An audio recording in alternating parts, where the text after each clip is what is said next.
Sa gitna ng malawak na kapatagan na nababalot ng mga ginintuang sinag ng araw, naroroon ang kaharian ng Luminara, isang lugar na kilala sa karunungan, kagandahan, at kapayapaang pinangangalagaan ng maharlikang angkan ng rehiyon. Sa itaas ng kanilang maringal na palasyo, nakalagay sa dambanang gawa sa purong ginto ang korona ng liwanag, isang mahiwagang hiyas na sinasabing pinagkaloob mismo ng mga diwata sa unang hari ng kanilang lahi. Ang korona ay hindi basta alahas. Ayon sa matatanda, ito ay may kakayahang magbigay ng liwanag na pumapawi sa dilim ng kasamaan. Sa tuwing isusuot ito ng hari, nagliliwanag ang langit ng mga bituin at nagiging masagana ang ani ng mga mamamayan. Ngunit higit sa lahat, ito ang tanda ng karapatan ng sino mang nakaupo sa trono, ang karapatang mamuno sa ngalan ng liwanag. Si Haring Aldrian, ang kasalukuyang pinuno, ay kilala sa kanyang kababaang loob at karunungan. Kasama niya sa palasyo ang kanyang reyna, si Reyna Elara, at ang kanilang nag-iisang anak, si Prinsesa Amira, na kilala sa buong kaharian bilang liwanag ng silangan. Mahilig si Amira maglakad sa mga hardin, makipaglaro sa mga bata, at makipag-usap sa mga karaniwang mamamayan. Hindi siya tulad ng ibang prinsesa na nasanay sa marangyang pamumuhay sa halip. Hinahangad niya ang simpleng kabutihan at pag-ibig mula sa kanyang mga nasasakupan. Ngunit sa kabila ng kasaganaan, may mga bulong ng panganib na unti-unting kumakalat. Mula sa hilagang kagubatan, sinasabing muling gumagalaw ang anino ni Varkas, isang makapangyarihang salamangkero na minsang nagtangkang sakupin ang Luminara noon dahil sa korona ng liwanag, natalo siya at itinaboy sa madilim na bahagi ng daigdig. Ngunit ang kanyang sumpa ay malinaw. Isang araw, kapag naglaho ang liwanag, babalik ako upang angkinin ang lahat. Isang gabi, habang ang buwan ay bilog at malamlam ang hangin, isang kakaibang katahimikan ang bumalot sa palasyo. Ang mga bantay ay nakatulog sa hindi maipaliwanag na antok, ang mga ilawan ay unti-unting namatay, at sa gitna ng dilim, isang malamig na hangin ang dumampi sa dambanang kinalalagyan ng korona ng liwanag. Kinabukasan, isang malakas na sigaw ang yumanig sa buong kaharian. Ang korona ng liwanag ay nawala. Nagkagulo ang mga kawal, ang mga alalay, at pati ang mga mamamayan sa labas ng palasyo. Si Haring Aldrian ay agad na ipinatawag ang kanyang mga tagapayo at mga pinunong kawal. Galit at lungkot ang bumalot sa kanyang puso sapagkat ang pagkawala ng korona ay hindi lamang isang pagnanakaw. Ito ay isang masamang palatandaan. Lumapit si punong tagapayo Mereth, ang pinakamatandang tagapangalaga ng mga lihim ng kaharian. Kamaharlihan, aniya sa nanginginig na tinig, ang pagkawala ng korona ay maaaring simula ng katuparan ng sumpa ni Varkas. Ang mga bituin kagabi ay nagdilim isang masamang tanda. Hinawakan ni Haring Aldrian ang balikat ng kanyang anak na si Amira, na nakatingin sa kanya na may luha sa mga mata. Ama, mahina niyang sabi, kung totoo ngang nagbabalik si Varkas, kailangan nating hanapin ang korona bago siya makuha ito. Ngunit mahigpit ang tinig ng hari. Hindi ikaw ang dapat humarap sa panganib, anak. Ako at ang aking mga kawal ang kikilos. Ngunit sa puso ni Amira, may apoy na nag-aalab, isang damdamin ng tungkulin at tapang. Alam niyang hindi sapat ang simpleng paghihintay sa palasyo. Ang korona ng liwanag ay simbolo ng pag-asa ng buong kaharian at kung hindi ito maibabalik, unti-unting malulugmok sa dilim ang Luminara.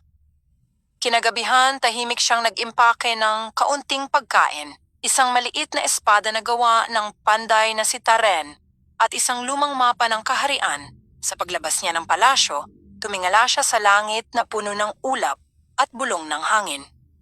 Para sa Luminara at para sa liwanag, wika niya.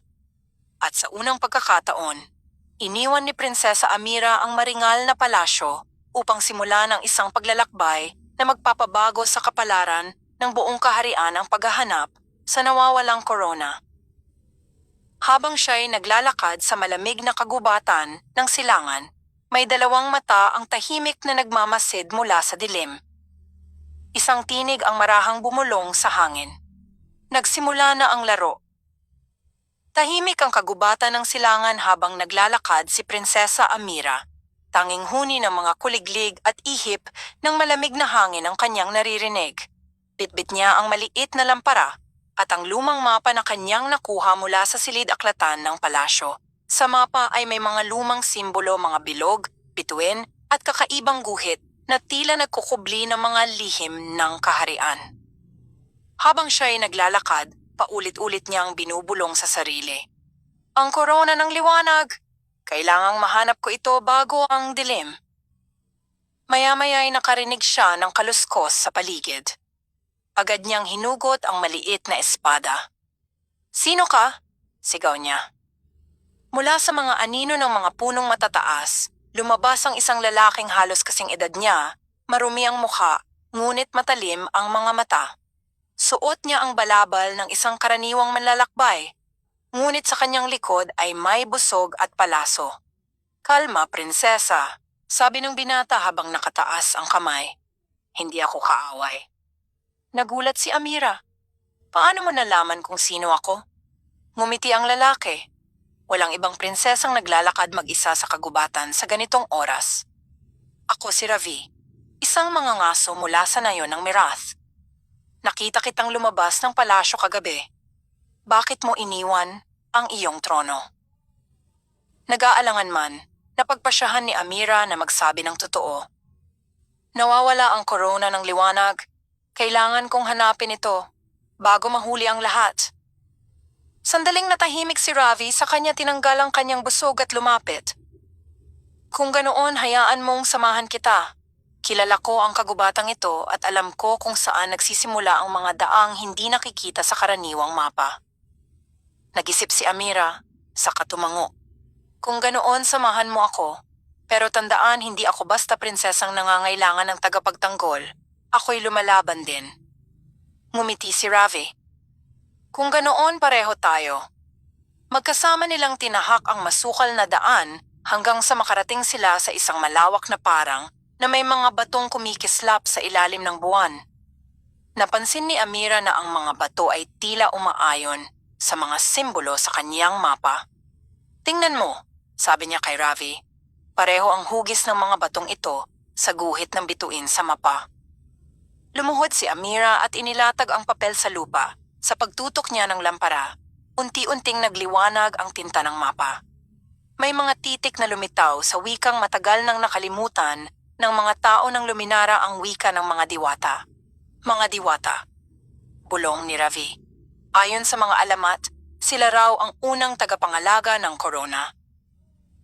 Biglang kumulog ang langit at mula sa gitna ng mga batong kumikislap, lumitaw ang isang hugis liwanag, isang nilalang na parang usok ng buwan. Sa kanyang mga mata ay tila may mga bituin at sa kanyang tinig ay dumaloy ang kalmadong kapangyarihan. Sino ang naglalakas loob na gambalain ang sagradong parang? Ang tinig ay parang hangin na sumasabay sa bawat paghinga ng kagubatan.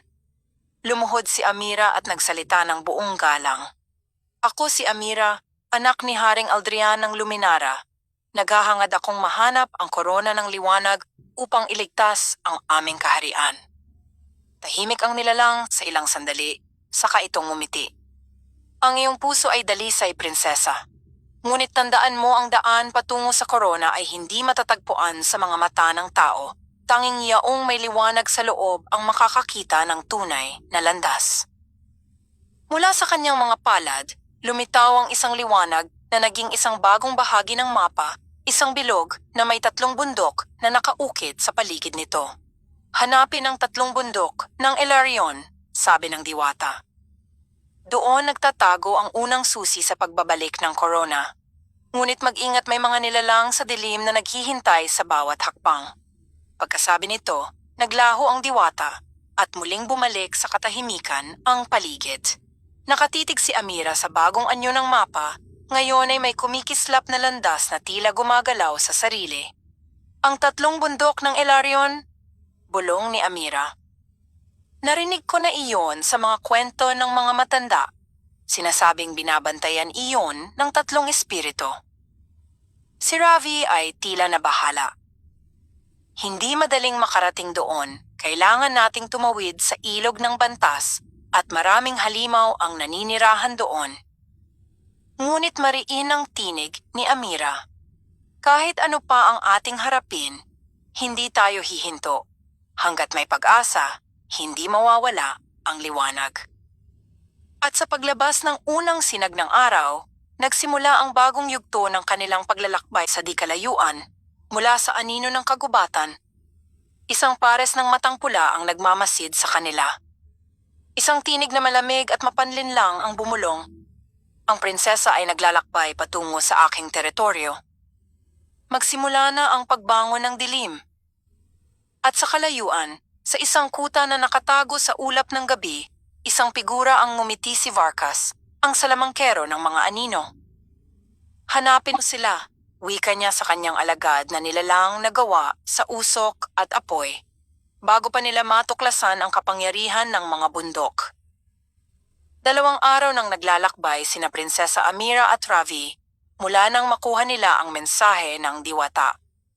Sa kanilang harapan ngayon ay dumadaloy ang isang malawak at malakristal na ilog, ang Ilog ng Bantas, na kilala bilang isa sa pinakadelikadong daanan sa kaharian. Ang tubig nito ay tila kumikislap na parang salamin, ngunit sa ilalim ay may mga aninong kumikilos, mga nilalang na hindi ganap na tao, hindi rin ganap na hayop. Ayon sa alamat, sila ang mga bantay ng ilog, mga espiritong nilikha upang subukin ang puso ng sinumang tatawid dito. Habang nakatayo sa pampang, pinagmamasdan ni Amira ang tulin ng Agos. Hindi natin kayang tawirin yan ng walang tulay, sabi niya. At hindi rin natin pwedeng lumangoy, baka hilahin tayo ng mga anino sa ilalim. Sinuri ni Ravi ang paligid. May narinig akong kwento tungkol sa isang matandang ermitanyo na nakatira malapit dito. Siya raw ang tanging nakakaalam ng ligtas na daan papunta sa kabilang pampang. Kung ganoon, sagot ni Amira, hanapin natin siya. Matapos ang ilang oras ng paglalakad sa gilid ng ilog, narating nila ang isang maliit na kubo na yari sa kawayan at bato. Doon nila natagpuan ang isang matandang lalaki na may mahaba at puting balbas, nakaupo sa harap ng apoy habang nag-aalaga ng mga ibong puti. Magandang araw po. Magalang nabati ni Amira. Ako si Amira ng Luminara. Naghahanap kami ng daan upang makatuwid sa ilog ng Bantas. Tumitig ang matanda sa kanila. Ang kanyang mga mata ay tila may bahid ng karunungan at lihim. Prinsesa ng Luminara, anya, matagal ko nang hinihintay ang araw na ito. Ang ilog ay hindi isang karaniwang daan. Isa itong pagsubok, hindi mo ito matatawid sa lakas, kundi sa liwanag ng iyong puso. Lumapit siya sa kanilang dalawa at inilabas ang isang lumang sisidlan. Mula rito kumuha siya ng isang maliit na bato na kumikislap ng malabughaw na liwanag. Ito ay ang bato ng katotohanan, wika niya. Hawakan ninyo ito at tingnan kung ano ang ipapakita sa inyo. Inabot ni Amira ang bato. Sa sandaling hinawakan niya ito, biglang lumiwanag ang paligid at nakita niya ang sarili sa gitna ng palasyo, ngunit hindi ito ang palasyong kilala niya. Nasusunog ito at sa gitna ng apoy ay si Varkas, tanga ng korona ng liwanag. Naririnig niya ang tinig ng kanyang ama, humihingi ng tulong. Amira, hanapin mo ang liwanag sa loob mo. Nabitawan niya ang bato at napahinga ng malalim. Ipinakita nito ang kinatatakutan ko, sabi niya. Ngumiti ang matanda. Tama, ang bato ng katotohanan ay nagpapakita ng pinakamalalim na takot sa iyong puso. Ngunit kung kaya mong harapin iyon, magbubukas ang daan sa ilalim ng ilog. Kinuha ni Ravi ang bato, ngunit sa halip na takot nakita niya ang sarili niyang nakatayo sa isang madilim na kuweba. May hawak na palaso habang unti-unting nagiging usok ang kanyang mga kamay. Anong ibig sabihin nito? Tanong niya. Ipinapakita niyan kung sino ka talaga, sagot ng matanda. Ang isang nilalang na may lihim sa kanyang dugo. Napakunot noo si Amira. Ano ang ibig mong sabihin? Ngunit hindi na sumagot ang matanda. Sa halip tinuro niya ang ilog. Handa na kayo. Pumunta kayo sa pampang. Isang tulay ng liwanag ang lilitaw, ngunit tatagal lamang iyon kung mananatiling dalisay ang inyong loob. Magkasabay silang tumayo sa pampang, biglang lumitaw mula sa tubig ang isang tulay na gawa sa kumikislap na liwanag. Dahan-dahan silang tumapak at sa bawat hakbang ay naglalaho ang mga alon sa ilalim. Ngunit sa kalagitnaan ng ilog, biglang bumigat ang hangin. Mula sa tubig ay lumitaw ang mga nilalang na anino mga agaron, mga espiritong tagabantay. Ang kanilang mga mata ay nagliliwanag sa bughaw at ang kanilang tinig ay parang sabay-sabay na mga bulong. Sino ang tumatawid sa ilog ng mga puso? Anong dalisay na liwanag ang inyong dala? Ibinunot ni Ravi ang kanyang busog. Mag-ingat, prinsesa. Ngunit pinigilan siya ni Amira. Hindi natin kailangang labanan sila. Huminga siya ng malalim at itinaas ang kanyang kamay, kung saan nakasabit pa rin ang maliit na bato. Ako si Amira ng Luminara, sabi niya ng matatag. Hindi ako dumaan dito upang maghari, kundi upang magligtas. Naghahangad akong ibalik ang liwanag para sa aking mga tao. Sandaling katahimikan at pagkatapos, unti-unting kumalma ang mga alon. Ang mga nilalang ay yumuko at ang tulay ay lumiwanag ng higit pa. Sa kabilang pampang, isang sinag ng araw ang tumama sa kanilang harapan. Tanggapin ninyo ang basbas ng bantas, wika ng mga anino. Ang ilog ay inyong kakampi na. Paglapag nila sa lupa, muling lumitaw ang matandang ermitanyo sa likuran nila, bagaman parang usok na lamang ang kanyang anyo. Tandaan mo, prinsesa, sabi niya. Ang liwanag ay hindi laging nasa langit. Minsan, nasa mga taong natututo sa dilim. At sa pag-ikot ng hangin, naglaho ang matanda at naiwan sa kamay ni Amira ang isa pang bato, kulay ginto, na may hugis ng araw. Isa itong tanda. Ang unang susi, bulong ni Ravi. Isa sa 3 kailangan para sa corona. Ngumiti si Amira. Kung ganoon, isa lamang ang natitira bago natin mahanap ang 3 bundok ng Elarion. Ngunit habang sila'y naglalakad palayo, hindi nila alam na sa kabilang bahagi ng kagubatan, isang hukbo ng mga nilalang na anino ang nagtitipon, pinamumunuan ng isang babaeng nakasuot ng itim, may mga matang tila apoy. Ang prinsesa ay papalapit, sabi nito. Panahon na para harapin niya ang anino ng kanyang lahi. Ang araw ay muling lumubog sa likod ng mga bundok at ang kagubatan ay nabalot ng kulay abotahimik na naglalakad sina Amira at Ravi habang sinusundan ang kumikislap na daan sa mapa ng mga diwata.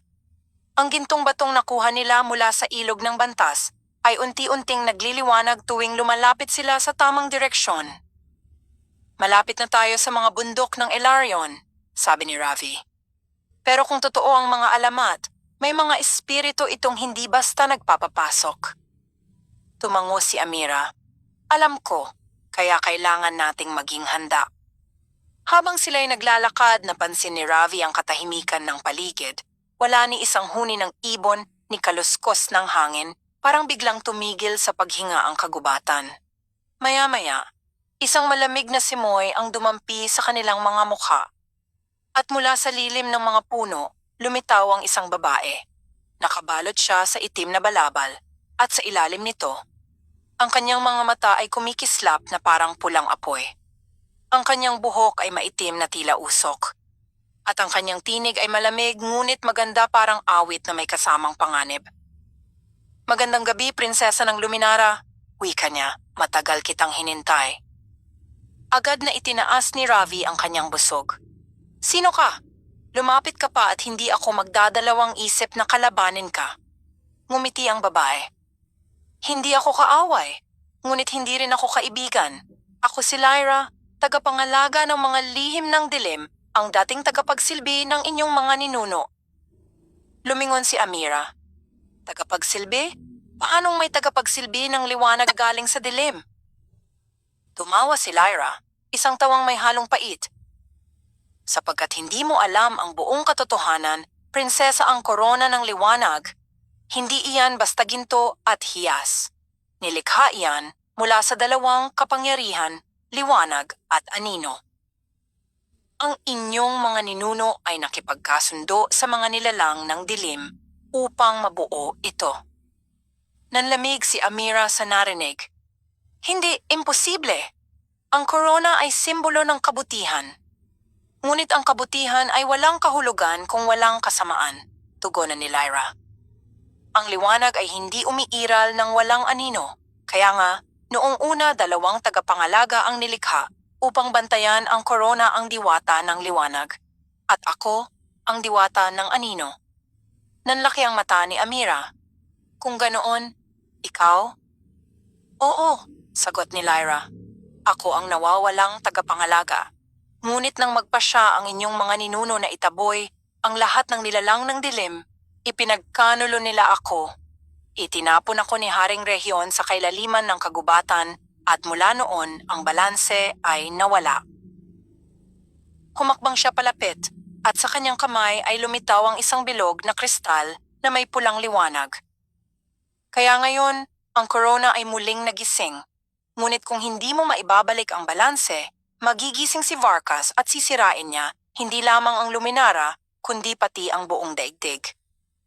Nilingon ni Amira si Ravi, ngunit napansin niyang tila napapahinto ito, nakatitig sa pulang kristal. Ravi, anong nangyayari sa iyo? Ngunit si Lyra ay ngumiti lamang. Ang iyong kasama, may bahid ng dilim sa kanyang dugo. Hindi mo ba naramdaman? Hindi totoo yan, sigaw ni Amira. Si Ravi ay tapat sa akin. Ngunit si Ravi ay napayuko, parang may bigat sa kanyang dibdib. Amira, may dapat kang malaman, mahina niyang sabi. Hindi ako ganap na tao. Ang aking ina ay isa sa mga nilalang ng anino, isa sa mga pinatapon noong panahon ng iyong mga ninuno, ako'y kalahating anak ng dilim. Nabigla si Amira. Parang biglang lumamig ang paligid. Kaya't iyon ang ipinakita ng bato ng katotohanan, bulong niya. Ravi, bakit hindi mo sinabi? Dahil ayokong mawala ang tiwala mo? Sagot ng binata. Luminara ang lahat sa akin. Pero kung kailangang patunayan ko na hindi ako kaaway, handa akong gawin iyon. Tumawa si Lyra. Napakagandang eksena. Ang anak ng liwanag at anak ng anino magkasama sa iisang layunin. Marahil kayo nga ang tadhana upang ibalik ang korona. Hinawakan niya ang pulang kristal at ibinigay kay Amira. Dalhin mo ito, prinsesa. Isa itong susi ng anino, isa sa 3 kapangyarihang magbubukas sa daan papunta sa korona ng liwanag. Ngunit tandaan mo sa bawat hakbang na ginagawa mo, may kapalit. Kung mali ang iyong desisyon, mawawala ang liwanag sa iyong puso. Inabot ni Amira ang kristal at sa sandaling hinawakan niya ito, naramdaman niya ang kakaibang init sa kanyang mga kamay. Bakit mo ito ibinibigay sa akin? Tanong niya. Ngumiti si Lyra. Dahil ikaw lamang ang makapipili kung alin ang mananaig, ang liwanag o ang dilim. Ngunit huwag mong kalilimutan, prinsesa. Minsan, ang liwanag na hindi marunong tumingin sa anino ay nagiging bulag. Pagkasabi nito, naglaho si Lyra na parang usok at naiwan silang dalawa sa gitna ng malamig na gabi. Tahimik silang naglakad.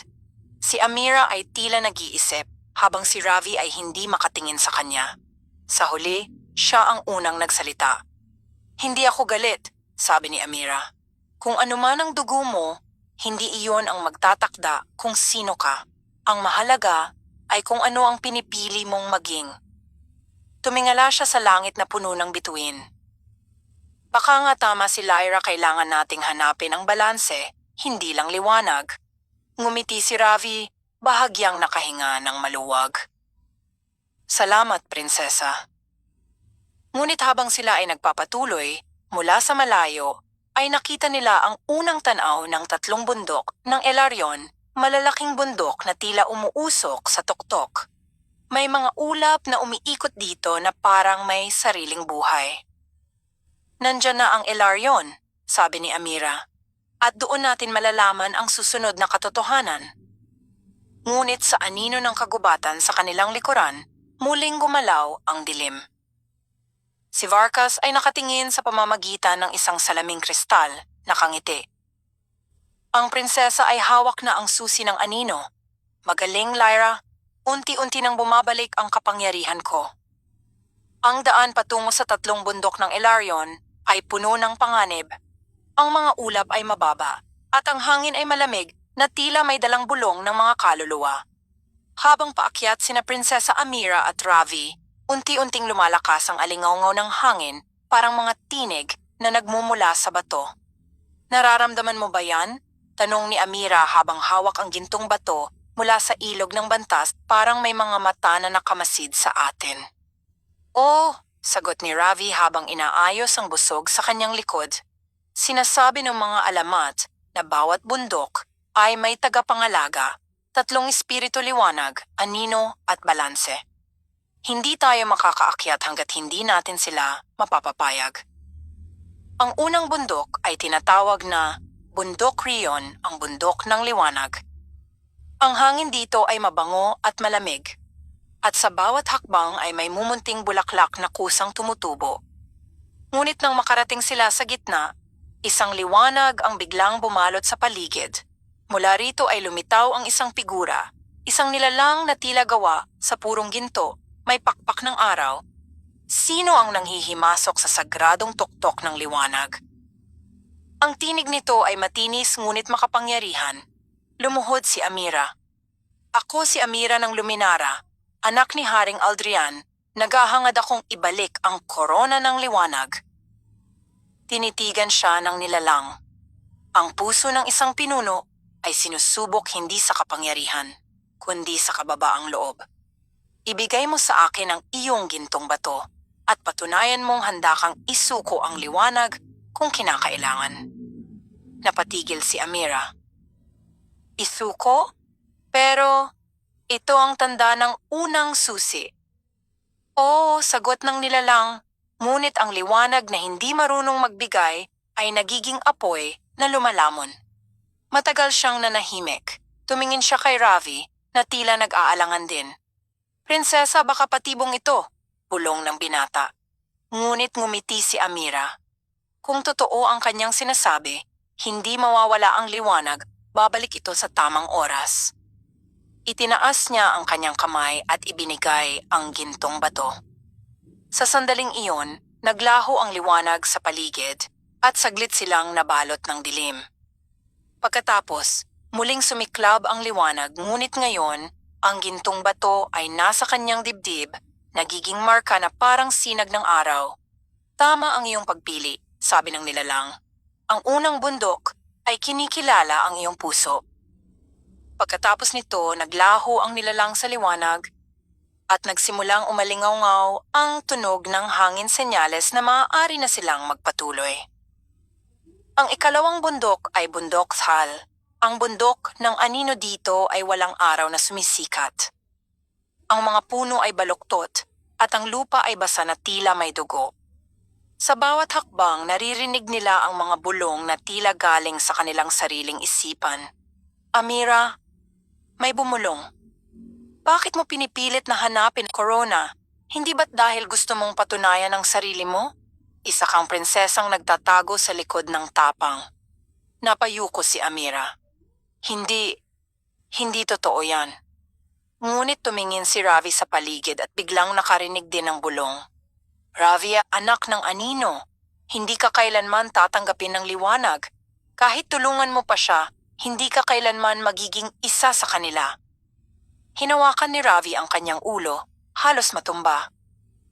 Amira, naririnig ko sila, parang mga tinig sa isip ko. Hinawakan ni Amira ang kanyang kamay. Huwag kang maniwala, labanan mo sila. Ang anino ay walang kapangyarihan kung may tiwala sa sarili. Sa sandaling iyon, lumitaw sa kanilang harapan ang isang figura, isang lalaki na may mga mata ng gabi, balot ng usok at apoy. Siya ang tagapangalaga ng anino. Maganda, sabi ng figura. Hindi lahat ng anak ng liwanag ay kayang humarap sa sarili nilang takot. Ngunit ikaw, prinsesa, ay kakaiba. Ngunit paano kung sabihin kong upang magpatuloy, kailangan mong isakripisyo ang iyong kasama? Ano? Kulat ni Amira.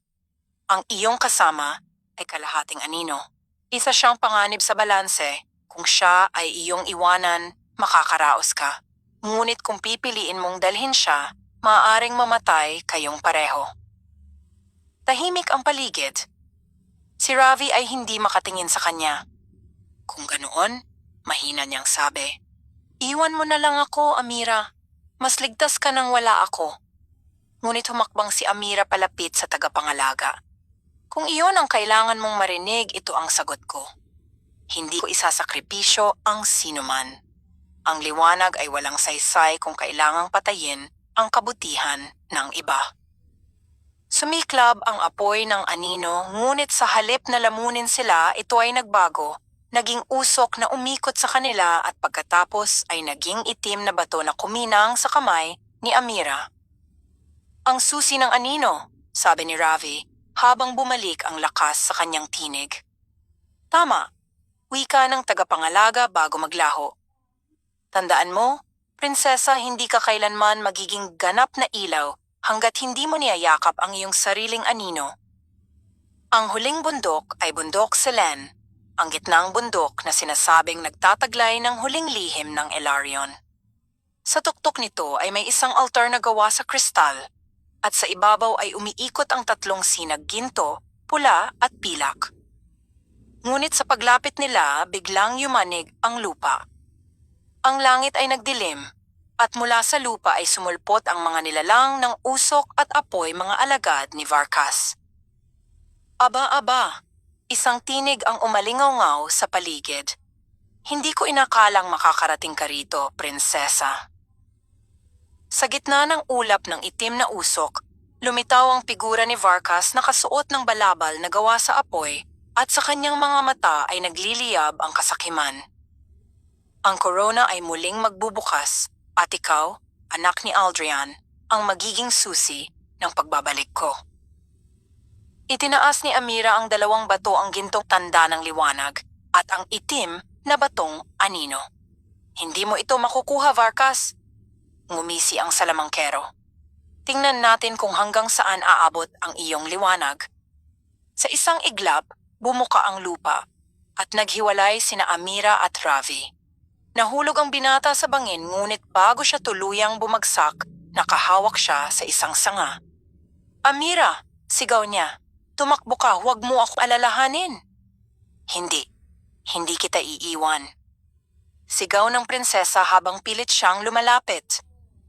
Ngunit sa gitna ng kaguluhan, ang tatlong sinag ng bundok ay nagsanib, at isang tinig ang bumalot sa hangin, isang tinig na hindi nila narinig kailanman, malakas at marangal. Ang balanse ay hindi nakukuha sa liwanag o sa anino, kundi sa sakripisyo. Biglang naglaho si Varkas, at sa halip ay naiwan ang isang pilak na bato na lumutang sa harap ni Amira. "Ang huling susi," bulong niya. "Liwanag, anino, at balanse, lahat ng ito ay kailangang magsanib." Kinuha niya ang bato, at sa sandaling iyon, umalingaw-ngaw ang bundok, at isang malaking sinag ng liwanag ang bumalot sa buong kalangitan. Ngunit bago siya makalapit kay Ravi, bumigay ang lupa at ang binata ay tuluyang nahulog sa dilim. "Ravi!" sigaw ni Amira habang kumalat ang liwanag sa buong bundok. Ang sigaw ni Prinsesa Amira ay kumawala sa pagitan ng mga ulap at bato ng bundok Selen. Ang eko ng kanyang tinig ay umalingaw-ngaw, ngunit wala siyang narinig na tugon. Si Ravi ay tuluyang nawala sa ilalim ng bundok, nilamon ng kadiliman. "Ravi!" sigaw niya muli, nanginginig ang tinig. "Huwag kang susuko, naririnig mo ba ako?" Ngunit tanging katahimikan ang kanyang narinig, maliban sa mahinang ugong ng hangin at ang malalim na paghinga ng lupa. Lumuhod siya, at sa unang pagkakataon mula nang magsimula ang paglalakbay, naramdaman niya ang tunay na bigat ng pagkawala. Ang tatlong bato, ginto, itim, at pilak ay kumikislap sa kanyang mga kamay, ngunit sa halip na tuwa, takot at kalungkutan ang kanyang naramdaman. "Nasa akin ang mga susi," bulong niya, "pero nawala ko naman siya." Habang lumuluha, isang malamig na ihip ng hangin ang dumampi sa kanyang mukha. Ang kanyang mga luha ay tila sumingaw at naging liwanag. Sa kanyang paligid ay unti-unting lumitaw ang mga hugis mga nilalang na gawa sa usok at liwanag. Isa sa kanila ay lumapit at nagsalita sa tinig na parang nagmumula sa hangin mismo. "Prinsesa ng Luminara, bakit ka umiiyak?" "Nawala ko ang aking kaibigan," sagot ni Amira. "Naglaho siya sa dilim. Wala na akong lakas para magpatuloy." "Ang dilim ay hindi laging kamatayan," tugon ng nilalang. "Minsan ito ay daan upang makilala mo ang liwanag sa loob mo." "Anong ibig mong sabihin?" tanong ni Amira. Ngumiti ang nilalang at iniabot sa kanya ang isang piraso ng kristal na tila pamilyar. Ito ay isang bahagi ng puso ng bundok. Sa ilalim ng lupa, may buhay pa. Sundan mo ang liwanag na ito at makikita mo ang hinahanap mo. At sa isang iglap, naglaho ang nilalang kasabay ng paglitaw ng isang lagusan sa gilid ng bundok, isang madilim na kuweba na nagliliwanag sa loob. Pinahid ni Amira ang kanyang luha at tumindig. "Kung may pag-asa, susundan ko ito. Hindi ako titigil." Sa kabilang dako ng bundok, sa kailaliman ng kadiliman, si Ravi ay gising na sugatan at pagod. Nasa loob siya ng isang kuweba na may mga pader na kumikislap sa pula at asul. Sa paligid niya ay may mga nilalang na tila anino, ngunit may anyo ng tao tahimik, ngunit nakatingin sa kanya. "Nasaan ako?" Mahinang tanong ni Ravi habang pilit bumabangon. Mula sa dilim ay lumitaw ang isang boses. Nasa tahanan ng mga itinakwil ang kaharian sa ilalim. Mula sa anino ay lumabas ang isang matanda, nakasuot ng balabal na may marka ng mga lumang simbolo. "Ako si Tharan, pinuno ng mga nilalang na pinatapon noong panahon ng mga hari ng liwanag, anak ng anino. Bakit ka napadpad dito?" "Nahulog ako mula sa itaas," sagot ni Ravi. "Kasama ko ang prinsesa ng Luminara. Kailangan kong makabalik sa kanya." Ngumiti si Tharan, ngunit ang kanyang ngiti ay may halong lungkot. "Ang prinsesa, anak ng liwanag. Ngunit alam mo bang ikaw, anak ng anino, ay may kapangyarihang higit sa iniisip mo?" Itinaas niya ang kamay at mula sa lupa ay lumabas ang isang maliit na apoy, hindi pula, hindi rin asul, kundi abukulay ng gitna ng liwanag at dilim. Ito ang apoy ng balanse. Tanging ang may lahing pinaghalo ng liwanag at anino ang makakalikha nito. "Balanse," bulong ni Ravi, tulad ng sinabi ng mga tagapangalaga. "Tama," sagot ni Tharan. "Ang tadhana mo ay hindi lang maging tagapagtanggol ng prinsesa, kundi tulungan siyang maunawaan na ang korona ay hindi pag-aari ng liwanag lamang. Kailangan ng korona ang dalawang puwersa tulad ng kailangan mo siya at kailangan ka rin niya." Nagising sa dibdib ni Ravi ang apoy ng tapang. "Kung ganoon, tutulungan ko siya hanggang sa huli. Sabihin mo sa akin kung paano ako makalalabas." Itinuro ni Tharan ang isang lagusan sa dulo ng kuweba. Doon, sa gitna ng bundok, may pintuan ng liwanag. Ngunit tandaan, bago ka makatuwid, kailangan mong harapin ang iyong anino. Pagpasok ni Ravi sa lagusan, nagbago ang paligid.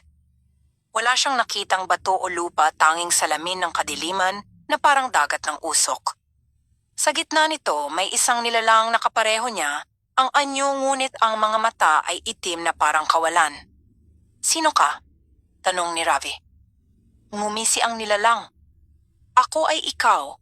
Ako ang takot mong tanggapin na hindi ka kailanman magiging kabahagi ng liwanag.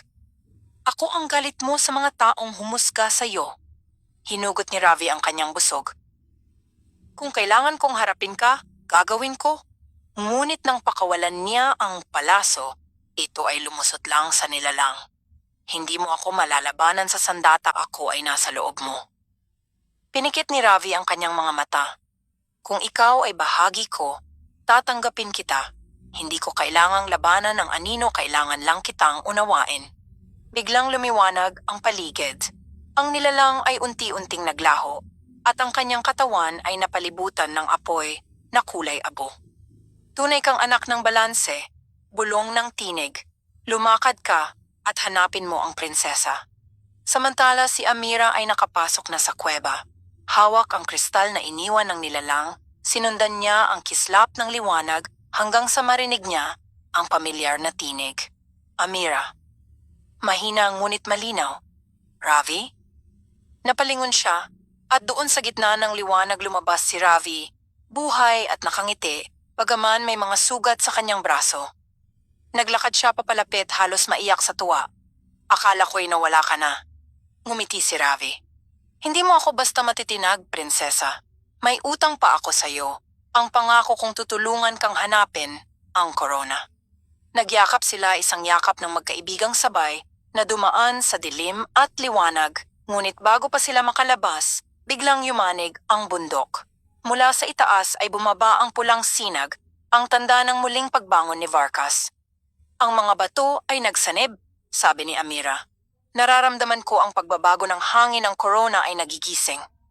Kailangan nating umalis dito, sagot ni Ravi. Papunta tayo sa luminara, kailangang malaman ng iyong ama. At sa ilalim ng liwanag ng apoy ng balanse, magkasabay silang tumakbo palabas ng bundok, hindi bilang prinsesa at tagapagsilbi, kundi bilang dalawang nilalang na pinag-isa ng liwanag at anino. Sa malayo, mula sa tore ng kanyang kuta, si Varkas ay nakatingin sa kristal na naglalaman ng imahe ng dalawang naglalakbay. Magaling wika niya ng may ngiti, kapag nagtagpo ang liwanag at dilim, saka lamang mabubuksan ang tunay na anyo ng corona. Ang gabi ay tahimik nang makabalik sina Prinsesa Amira at Ravi sa kaharian ng Luminara. Sa unang pagkakataon matapos ang matagal na paglalakbay, nasilayan nila ang mga tore ng gintong marmol na kumikislap sa ilalim ng buwan. Ngunit sa kabila ng kariktan, may kakaibang katahimikan ang bumabalot sa palasyo, tila wala ni isang haligi ng liwanag na nagbabantay. Tahimik, masyado, bulong ni Ravi habang nakahawak sa kanyang busog. Wala ni isang bantay, parang iniwan ang kaharian. Hindi yan normal, sagot ni Amira. Ang mga tagapangalaga ng liwanag ay hindi kailanman umaalis sa kanilang mga pwesto. Tahimik silang pumasok sa palasyo. Ang mga bulwagan ay madilim at ang mga sulo ay patay. Sa sahig, may mga bakas ng abo at marka ng mahika. Nang makarating sila sa silid ng trono, doon nila nakita ang isang bagay na nagpayanig sa kanilang puso. Ang trono ay walang laman at sa halip, may nakapatong na itim na korona na umuusok ng malamlam na enerhiya. Hindi yan, bulong ni Amira. Hindi yan ang korona ng liwanag, isa yang sumpa. Habang unti-unti siyang lumalapit, may boses na biglang umalingaw sa buong bulwagan. Magaling, aking anak.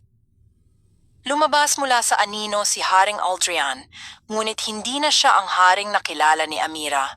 Ang kanyang mga mata ay kumikislap ng pula at sa kanyang noo ay nakaukit ang sagisag ng apoy ang tatak ni Varkas. Ama, mangyak-ngyak na sabi ni Amira. Anong nangyari sa'yo? Ngumisi ang hari ngunit malamig at walang damdamin. Ang liwanag na walang anino ay bulag, kaya't dumating siya ang magtuturo sa akin ng katotohanan. Mula sa likuran ng trono lumitaw si Varkas, nakabalot sa usok at apoy. Ang kaharian ng liwanag ay matagal ng bulag sa katotohanan, wika niya. Ngayon, panahon na para magising. Itinaas ni Varkas ang kanyang kamay, at sa isang iglap, ang tatlong bato na dala ni Amira ginto, itim, at pilak ay biglang umangat mula sa kanyang mga palad at lumipad patungo sa hangin. Nagsanib ang mga iyon, at sa gitna ng bulwagan, unti-unting nabuo ang korona ng Elarion, isang gintong korona na may tatlong batong kumikislap sa gitna. Ngunit sa sandaling iyon, lumabo ang liwanag ng korona at naghalo ang dilim at apoy. Hindi, sigaw ni Amira. Ang korona ay hindi sa iyo, Varkas. Ngumisi ang salamangkero. Oh, prinsesa, pero ako ang tunay na tagapagmana. Ang korona ay hindi nilikha ng liwanag lamang, ito'y bunga ng balanse ng dilim at liwanag. Ako ang anak ng dalawang puwersa, gaya ng iyong kaibigan. Napatigil si Ravi. Ano ang ibig mong sabihin? Hindi mo ba alam, binata? sagot ni Varkas habang tumatawa. Ang iyong lahi ang mga anak ng anino ay mga dating tagapangalaga ng korona, ngunit nilinlang ng mga hari ng liwanag. Pinatapon sila sa kailaliman at tinawag na mga halimaw. Kaya ngayon, ako ang magbabalik ng kapangyarihang iyon sa tunay na may karapatan. Sinungaling, sigaw ni Amira. Walang karapatang manupil ng iba ang kahit sinong may kapangyarihan. Tinangka niyang kunin ang corona, ngunit sa bawat paglapit niya, lumalakas ang hangin at apoy na nagmumula rito. Hinila siya ni Ravi palayo. Amira, hindi mo kakayanin. Ang corona ay gising at nasa ilalim ng kanyang mahika. Kailangan nating pigilan siya, sagot ni Amira, bago tuluyang lamunin ng dilim ang kaharian. Biglang yumanig ang lupa. Ang corona ay naglabas ng sinag ng tatlong kulay ginto, itim at pilak, at sa gitna ng liwanag, lumitaw ang isang figura na nakasuot ng baluti ng kristal. Isang tinig ang narinig ng lahat. Ako si Elarion, unang tagapagdala ng corona. Ang kapangyarihan ng liwanag at dilim ay nilikha upang magkasundo, hindi upang maghari. Ang mukha ni Varkas ay nagbago, naguluhan. Elarion, patay ka na dapat. Ngunit ngumiti ang espiritu. Ang liwanag ay hindi namamatay, Varkas. Ikaw ay bahagi ng kasaysayan, isang nilalang na tinuruan ng liwanag, ngunit nilamon ng pagnanasa sa kapangyarihan. Lumapit ang espiritu kay Amira at kay Ravi. Prinsesa ng Luminara, tagapagmana ng puso ng liwanag. Anak ng anino, tagapagdala ng balanse. Kayo ang susunod na tagapangalaga ng corona. Napasinghap si Amira. Pero, paano namin mapipigilan si Varkas? Ang corona ay hindi mapapasuko sa kapangyarihan, ngunit maaari itong gisingin ng dalisay na hangarin. Isanib ninyo ang inyong mga puwersa, liwanag at anino. Tanging sa pagkakaisa ninyo, malilinis ang corona. Ngunit bago pa sila makakilos, sumigaw si Varkas. Hindi ko hahayaang mawala muli sa akin ang kapangyarihan. Ako ang tunay na Elarion. Ako ang Diyos ng apoy. Itinaas niya ang kanyang kamay at ang apoy ay bumalot sa paligid. Ang trono, ang mga haligi at maging ang kisame ng palasyo ay nasunog sa itim na alab. Si Haring Aldrian ay napasigaw at unti-unting nahulog sa sahig, tila nilamon ng enerhiya ng corona. Ama. Sigaw ni Amira habang tumakbo siya, ngunit tinabig siya ni Varkas sa ere. Isa kang kahinaan ng lahi ng liwanag, sigaw ng salamangkero. Ngayon mawawala na ang iyong liwanag at magiging abo ang iyong kaharian. Ngunit bago tuluyang bumagsak si Amira, hinawakan siya ni Ravi mula sa kanyang mga kamay, muling sumiklab ang apoy na kulay abo ang apoy ng balanse. Hindi na ako takot sa dilim, sigaw ni Ravi. Ang liwanag at anino ay hindi magkaaway, sila ay magkaisa sa iisang puso. Ang apoy ni Ravi ay bumalot sa katawan ni Amira, ngunit hindi ito nakasakit sa halip, naging liwanag ito na kumikislap sa gintong ningning. Naging isa ang kanilang mga kapangyarihan at sabay silang humawak sa hangin. Sa ngalan ng Elarion, linisin ka namin, sigaw ni Amira.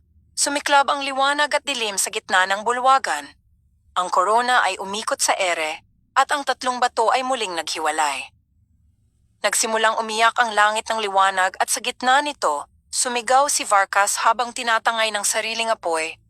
Hindi kayo magtatagumpay. Ang dilim ay laging babalik. At sa huling sigaw niya, siya ay nilamon ng apoy at ang hangin ay muling natahimik. Matapos ang lahat, bumalik ang kulay ng liwanag sa palasyo. Si Haring Aldrian ay nakahandusay, ngunit buhay bagaman mahina.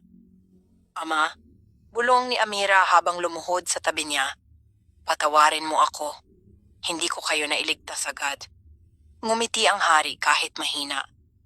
Hindi mo kailangang humingi ng tawad, anak ko, ginawa mo ang nararapat. Sa iyo ko na ipagkakatiwala ang Luminara at ang korona ng Elarion. Itinaas ni Aldrian ang kanyang kamay at inilagay sa palad ni Amira ang tatlong bato. Liwanag, anino at balanse, tatlong puwersang kailangang magkaisa sa puso ng isang pinuno. Ngunit bago pa niya maisuot ang corona, biglang lumiwanag ito at isang tinig ang umalingaw. Ang kapangyarihan ay hindi para sa isa lang, dalawa ang susi ng balanse. Tumingin si Amira kay Ravi. Ngumiti siya at itinapat ang kanyang kamay. Kung ganoon, hahatiin natin ito. Ikaw ang magiging tagapangalaga ng balanse. Ngumiti si Ravi. At ikaw ang reyna ng liwanag. Sabay nilang hinawakan ng corona at sa sandaling iyon, ang tatlong bato ay nagsanib sa isang purong liwanag na umangat sa langit, bumabalot sa buong kaharian ng Luminara. Ang unang liwanag ng araw ay sumilay sa mga tore ng Luminara. Ang mga bulwagan na dating nilamon ng apoy ay muli na ngayong kumikislap sa gintong ningning. Ang mga mamamayan na nagtago sa takot noong panahon ng kadiliman ay isa-isang lumabas sa kanilang mga tahanan. Ang mga bata ay tumatakbo sa kalsada at ang mga kampana ng templo ay muling tumunog tanda ng panibagong simula. Sa gitna ng palasyo, nakatayo si Prinsesa Amira, suot ang bagong anyo ng korona ng Elarion. Hindi na ito gawa lamang sa ginto, kundi sa tatlong kulay na nagsasanib ginto para sa liwanag, itim para sa anino, at pilak para sa balanse. Sa tabi niya ay nakatayo si Ravi, ngayon ay suot ang baluti ng mga tagapangalaga ng balanse na may simbolo ng araw at buwan sa kanyang dibdib. Ang dalawang puwersa ay nagkaisa at sa kauna-unahang pagkakataon sa kasaysayan, naghari ang kapayapaan sa pagitan ng mga anak ng liwanag at ng mga nilalang ng anino. Sa harap ng mga tao, nagsalita si Amira. Ang kanyang tinig ay malinaw at ang liwanag sa paligid niya ay tila nakikinig. Mga mamamayan ng Luminara, ang corona ay naibalik, ngunit hindi ito simbolo ng kapangyarihan, ito ay paalala ng ating pagkakamali. Sa mahabang panahon, tiningnan natin ang dilim bilang kasamaan at ang liwanag bilang kabutihan, ngunit ngayon, natutunan natin na ang isa ay hindi mabubuhay nang walang isa pa. Tumingin siya kay Ravi na nakangiti sa kanya. Simula sa araw na ito, hindi tayo maghihiwalay bilang liwanag at anino, kundi bilang mga anak ng iisang mundong nilikha ni Elarion. Ipinapangako ko bilang inyong bagong reyna, ang Luminara ay magiging kaharian ng balanse. Umalingaw-ngaw ang sigawan ng mga tao.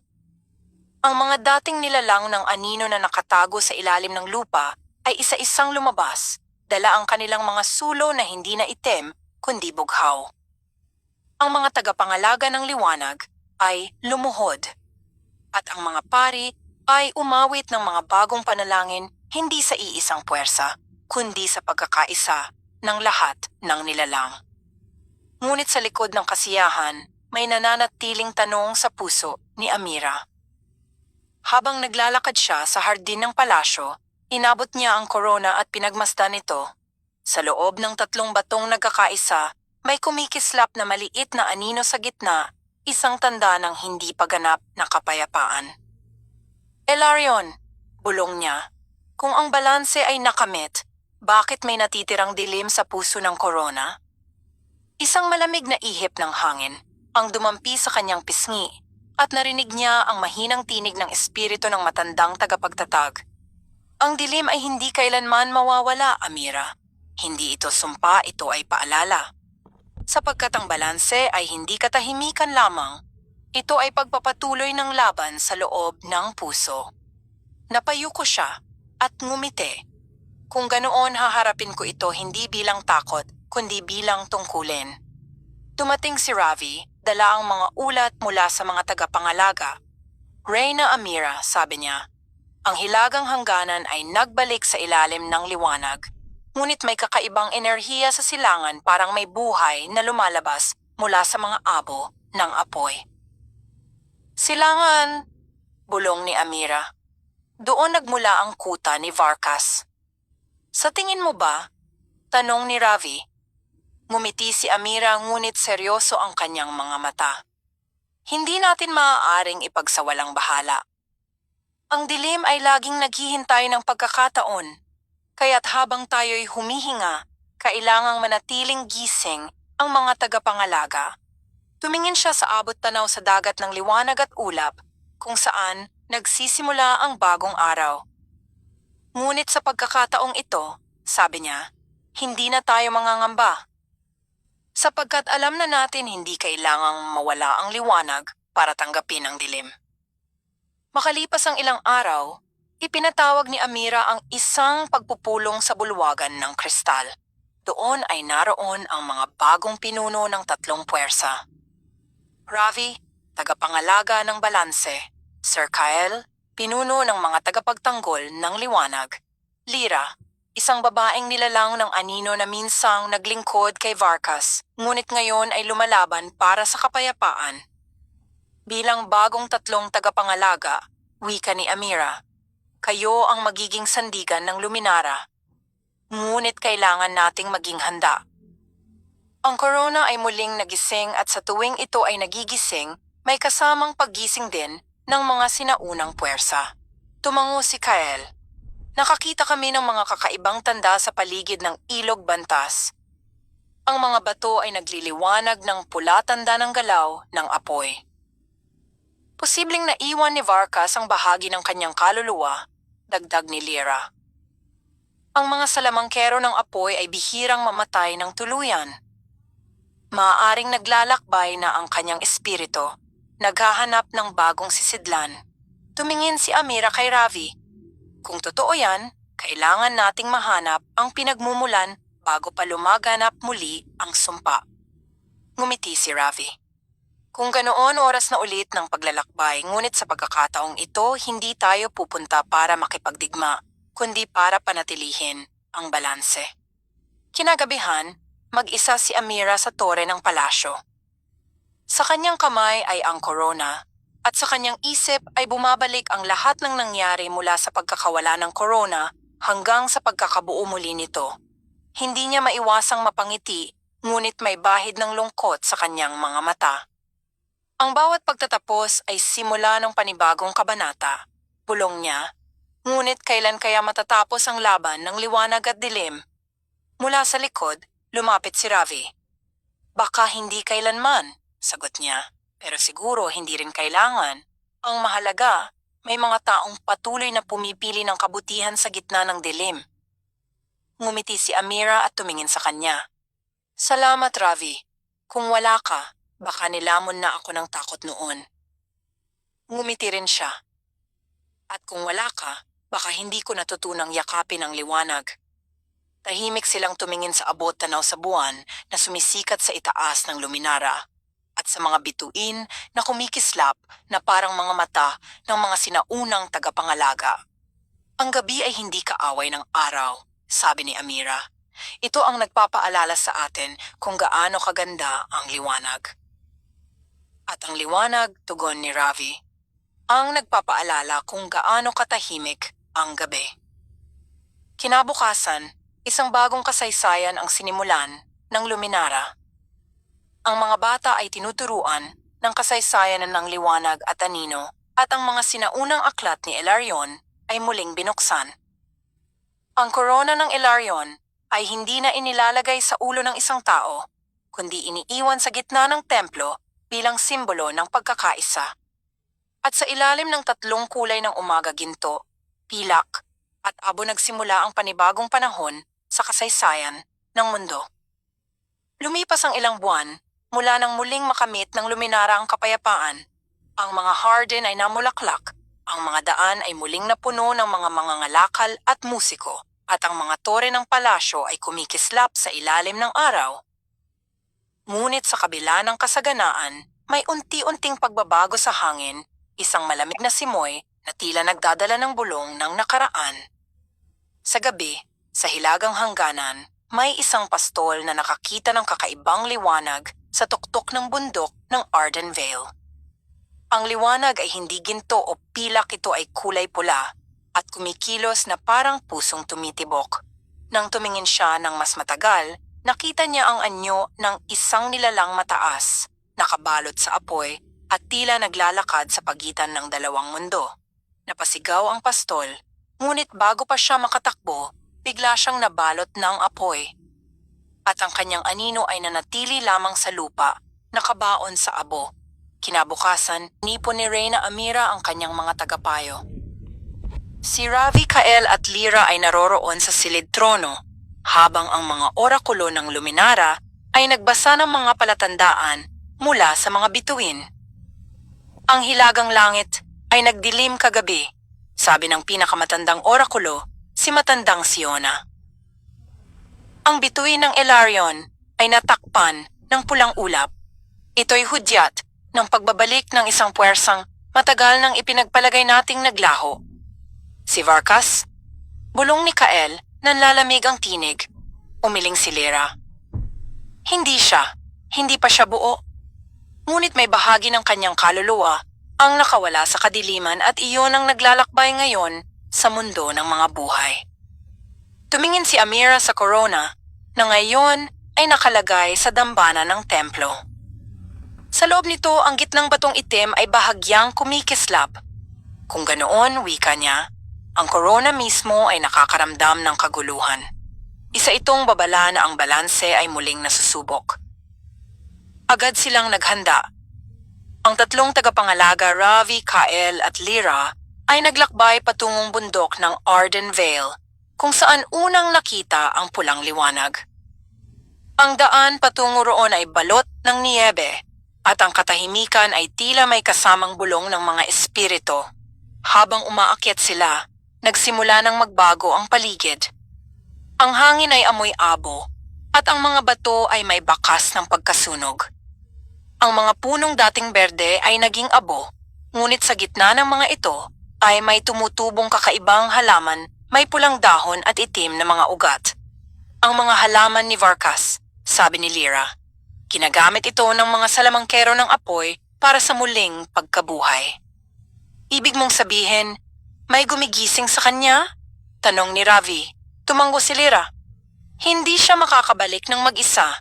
Kailangan niya ng sakripisyo o ng isang sisidlan. Nagkatinginan sina Kael at Ravi. At kung ganoon, sabi ni Kael, dapat natin siyang pigilan bago pa siya makahanap ng bagong katawan.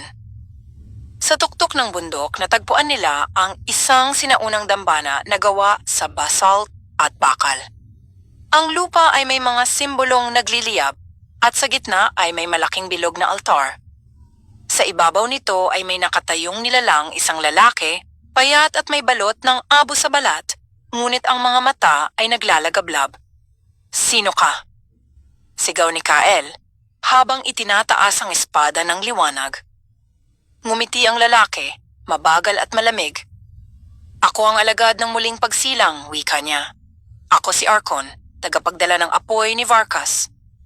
Tinangkang sugurin ni Kael si Arkon, ngunit bago siya makalapit nagliyab ang lupa.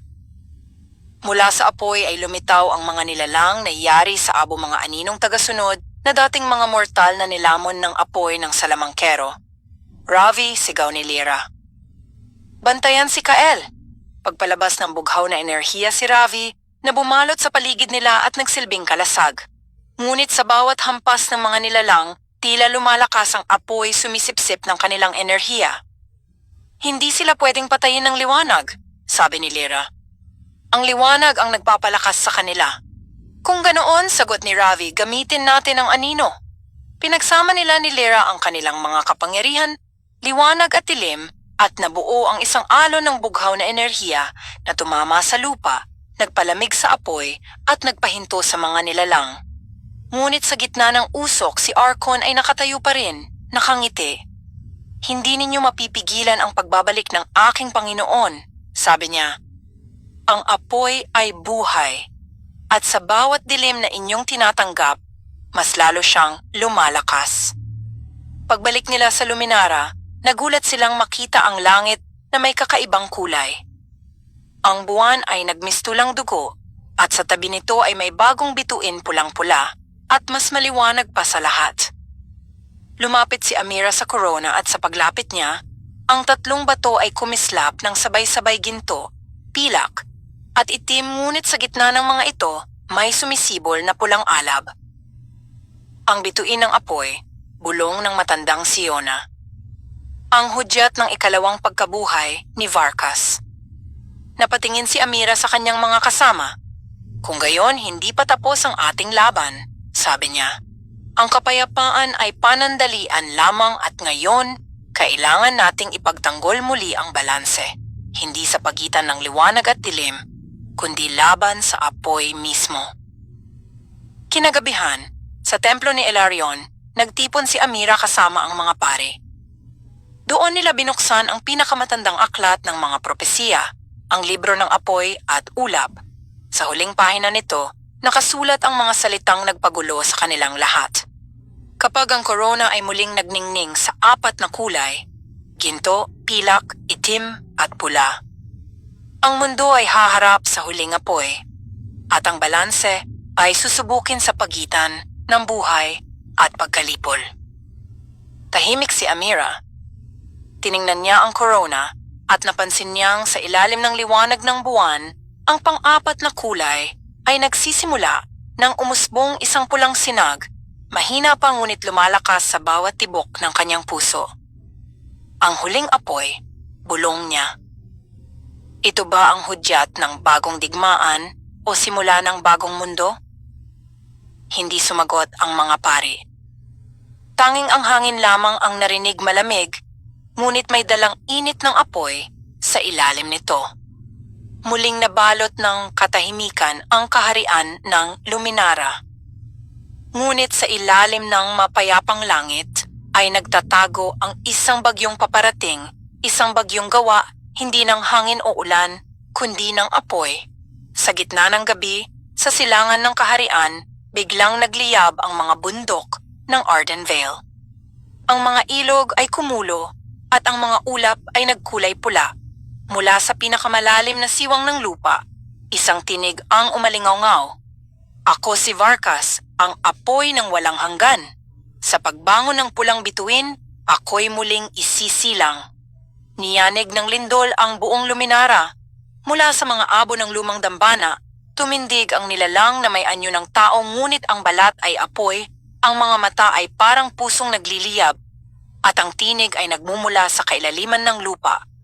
Matagal akong natulog, wika ni Varkas, ngunit ang inyong pagnanais ng kapayapaan ay siyang nagpaalab muli ng aking galit.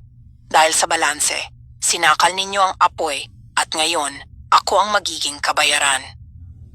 Sa palasyo, naramdaman ni Reyna Amira ang panginginig ng korona ng Elarion.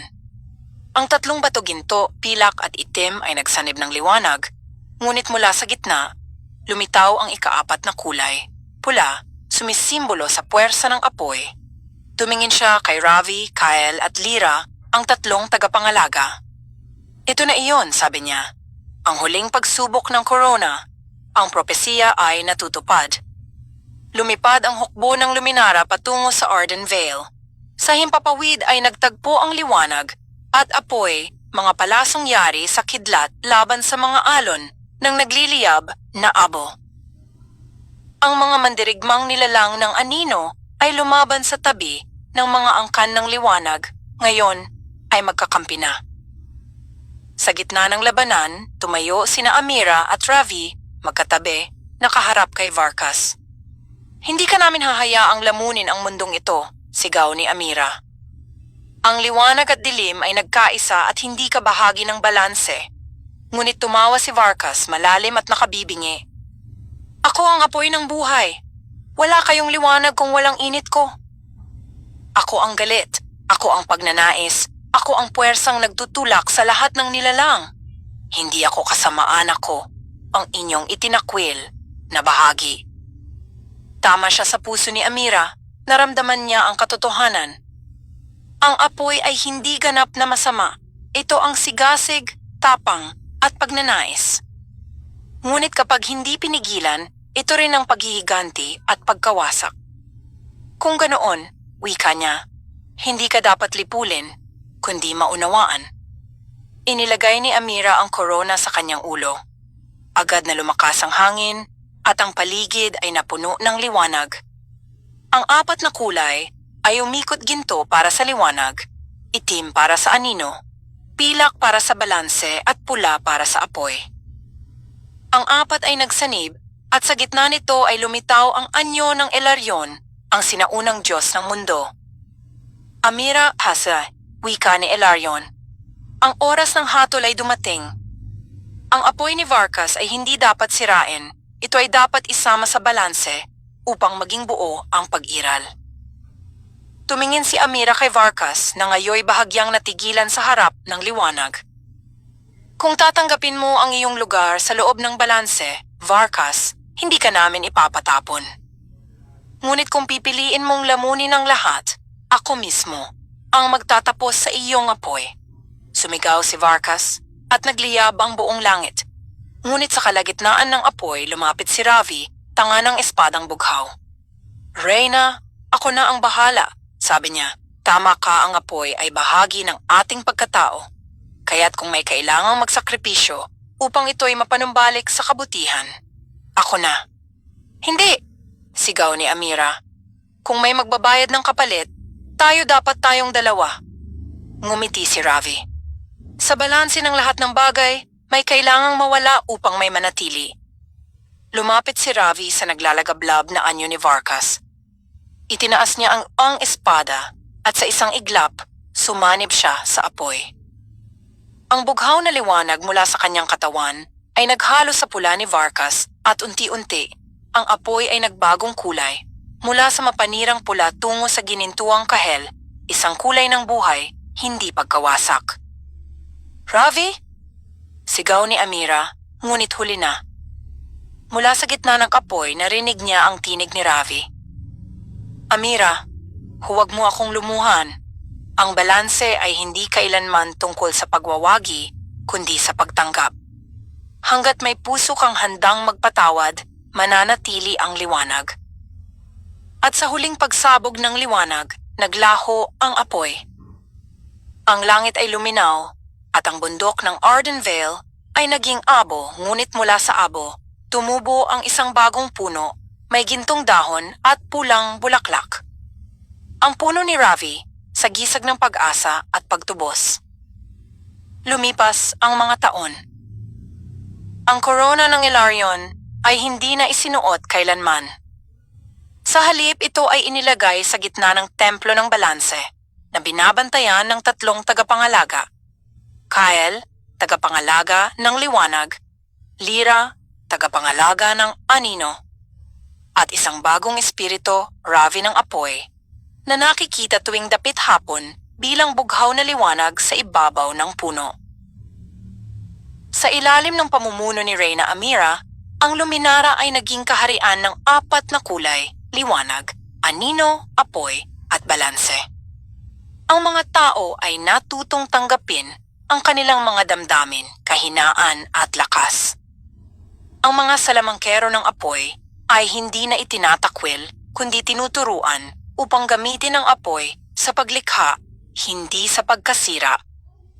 Sa kanyang katandaan, madalas umupo si Amira sa ilalim ng puno ni Ravi.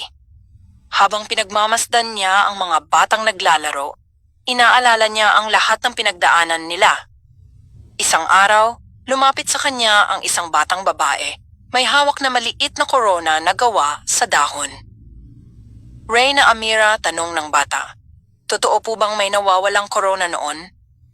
Ngumiti siya at hinaplos ang buhok ng bata.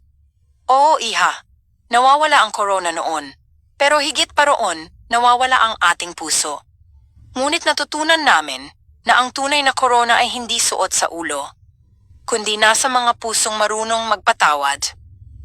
Tumingin siya sa langit, kung saan ang araw at buwan ay magkasamang nagniningning. Hanggat may nagmamahal, ang korona ng Elarion ay hindi kailanman mawawala. Wakas.